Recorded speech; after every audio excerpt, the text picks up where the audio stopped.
Ameublement Tanguay en première ligne.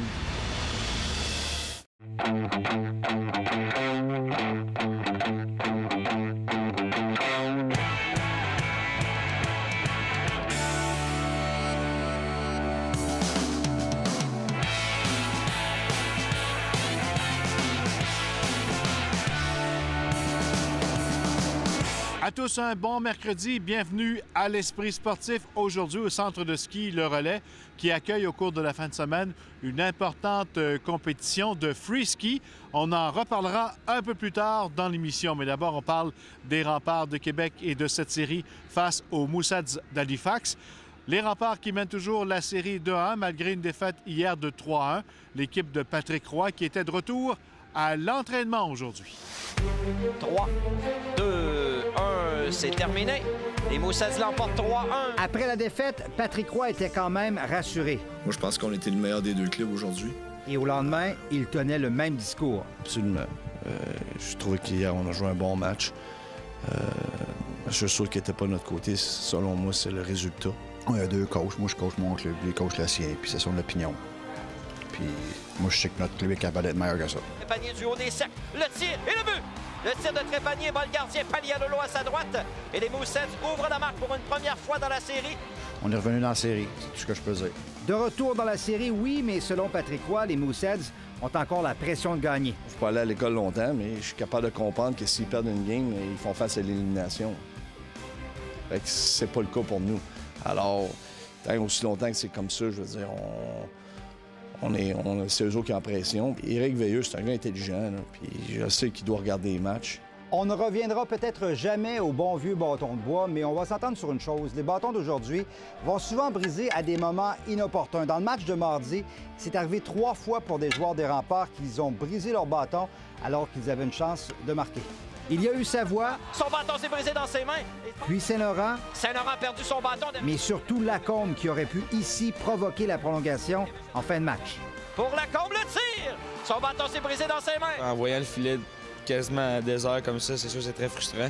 En plus, qui ont réussi à scorer dans le filet désert après, là, c'est très frustrant. Ça va arriver à tout le monde à un point dans leur carrière, ça fait que c'est sûr que c'est frustrant dans le moment, mais c'est quelque chose qui arrive. C'est ça, les Sherwood 50-30? Non, je connaissais pas ça. Là. On sait pas ça dans le Non, ça, c'est gros, c'est pas. Peut-être qu'il faudrait revenir avec ça. Là. Ouais, mais pour les nostalgiques, les Sherwood 50-30 resteront remisés pour le 4e match jeudi.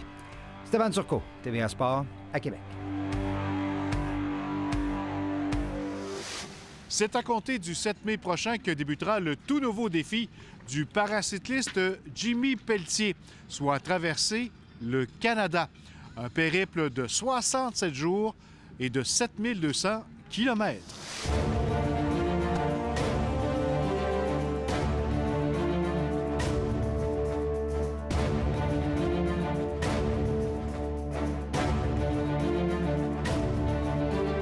Jimmy Pelletier, bienvenue à l'Esprit sportif. Allô, ça me fait plaisir. Jimmy, tu peux plus reculer. Tu l'as annoncé en fin de semaine officiellement, cette traversée Jimmy Pelletier. Ça consiste en quoi? Dans le fond, je traverse la traversée pour ramasser des fonds pour le Patro Rocamadour et Adaptavie, pour le spectre de l'autisme avec les handicapés intellectuels et physiques. Puis pour moi, notre but, c'est de ramasser 500 000 $, un demi-million, pour ces 2 belles causes là, dans la région de Québec.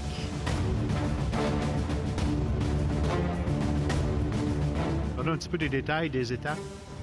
Dans le fond, il va y avoir 10 étapes.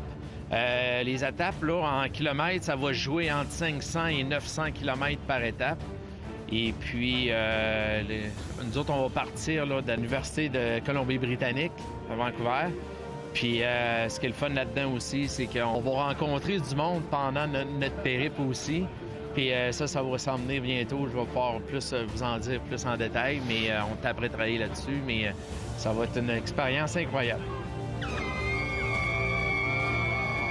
Tu fais des randonnées annuellement. Ça fait longtemps quand même que tu travailles sur cette traversée-là? Oui, mais ça fait quand même là, plusieurs mois qu'on travaille là-dessus. Ça va super bien. Et puis, faut pas oublier que la randonnée de Jimmy Pelletier, ça va être la 5e année aussi. Pendant la traversée du Canada, je vais arriver là, à Saint-Jean-sur-Richelieu. Puis je vais attraper ma petite gang de 80 cyclistes, puis on va descendre à Québec, qui vont faire un bout avec moi. Puis par la suite, je finis le périple là, à Halifax. On on va être accompagné de 6 personnes, dont ma blonde, puis aussi notre président d'honneur, Michel Dallaire, qui va traverser le Canada aussi avec moi là, les 67 jours. On va avoir 4 Winnebago. Nous autres, on va, dans le fond, manger. Là, c'est nous autres qui va faire notre propre nourriture. On va dormir dans un Winnebago, puis on va avoir un massothérapeute avec toute l'équipe. Physiquement, déjà une randonnée, ça demande beaucoup. Comment on se prépare pour la traversée? Bien, moi, dans le fond, je suis quelqu'un qui s'entraîne régulièrement. Ça va surtout être plus psychologiquement aussi, là. Quand je vais arriver là-bas, quand je vais partir le 7 mai de Vancouver, je vais être en forme. Par contre, plus que je vais rouler, je pense que je vais être encore de plus en plus en forme. Ça va surtout être psychologiquement que je vais me préparer.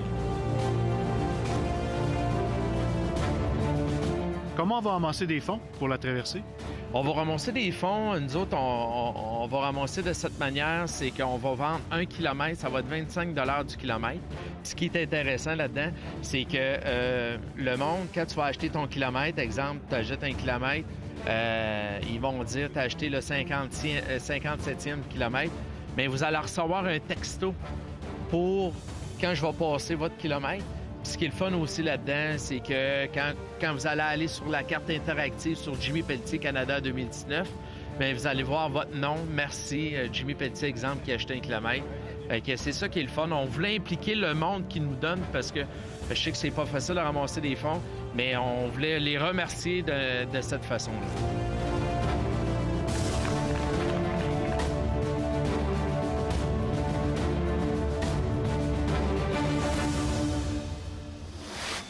Après la pause, on parle free ski.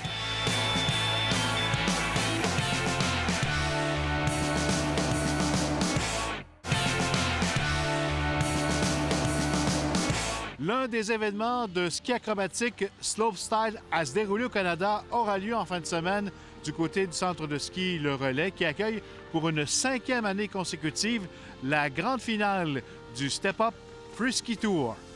Reportage.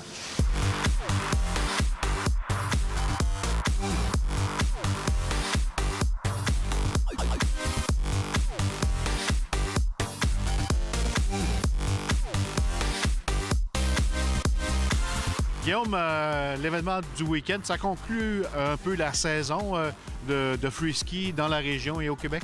Exactement, puis même sur le continent nord-américain, l'événement du Step Up Free Ski Tour, c'est la finale FIS continentale. Donc, c'est les meilleurs athlètes américains des États-Unis, canadiens et même de l'Asie et de l'Europe qui vont être ici au relais. Encore une fois, cette année, on a un super de beau parc à neige pour la finale. Donc, c'est un peu ça qui donne un show. Il faut avoir quand même des gros sauts, des gros modules de rail. Puis c'est ce qu'on a ici. Fait que ça permet aux athlètes d'atteindre un nouveau niveau là, qui est vraiment intéressant. Parle-nous des athlètes en présence, entre autres Olivia Asselin, là, qui devrait faire partie de la relève des meilleurs athlètes au monde.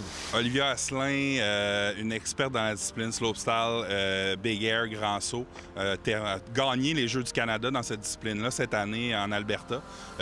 Et grande nouvelle pour elle, elle vient de se faire inviter aux championnats mondiaux juniors qui va avoir lieu la semaine prochaine en Suède. Donc, elle est ici pour essayer de finir parmi les premières au classement général nord-américain. C'est toujours vraiment le fun. C'est toujours des bels événements, les step-up. En plus, il y a une NORAM avec, ça donne des points pour toutes mes compétitions que je fais dans l'année. Puis, il y a tout le monde que je connais, c'est vraiment le fun. Un titre de championne à défendre en fin de semaine au relais? Ouais, un peu. Ouais. Ben, pour le step-up, l'an passé, j'avais gagné le overall, mais pas la compétition en tant que telle. Mais ouais, j'aimerais ça reprendre mon titre.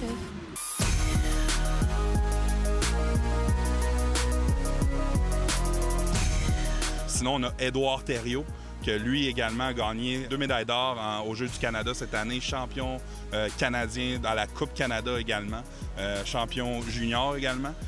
Puis ici, Édouard Thériault, là, il s'entraîne ici au Ramdo à Lac-Beauport et même dans les Laurentides chez Max MS. Donc, une belle relève qui s'en vient. Puis ça se passe ici au centre de ski Le Relais pour la NORAM.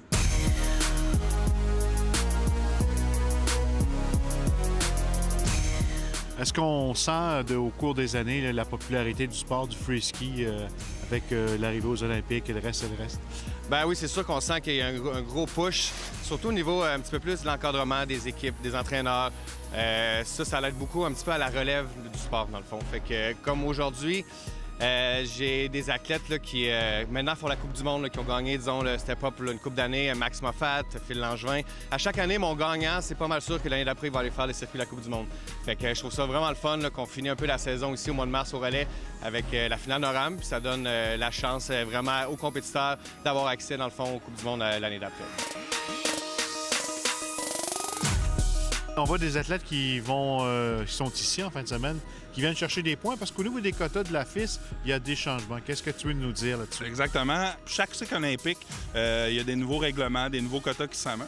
Et l'année prochaine, au niveau Coupe du monde, ils vont rétrécir le nombre d'athlètes sur la liste des départs. Donc, ce qui va donner plus d'athlètes en Coupe continentale, donc augmenter la valeur de cette compétition-là à ce niveau-là.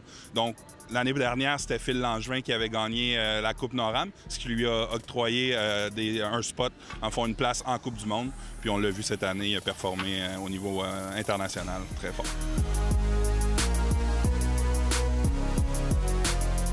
Si on parle un petit peu de l'horaire de la fin de semaine, on vient quand? Ça se passe quand? Je vous dirais le show principal, le spectacle principal, c'est samedi avec les finales de la finale de la Coupe nord-américaine. Donc ce samedi, dès midi, on va voir les meilleurs finalistes, autant chez les femmes que chez les hommes. Et dimanche, finale pro du Step Up Tour, donc la finale des 5 stops de cette année. Championnat provincial et également championnat professionnel AFP World Tour. Merci Guillaume, bon week-end, bon free ski. Merci beaucoup, Carl.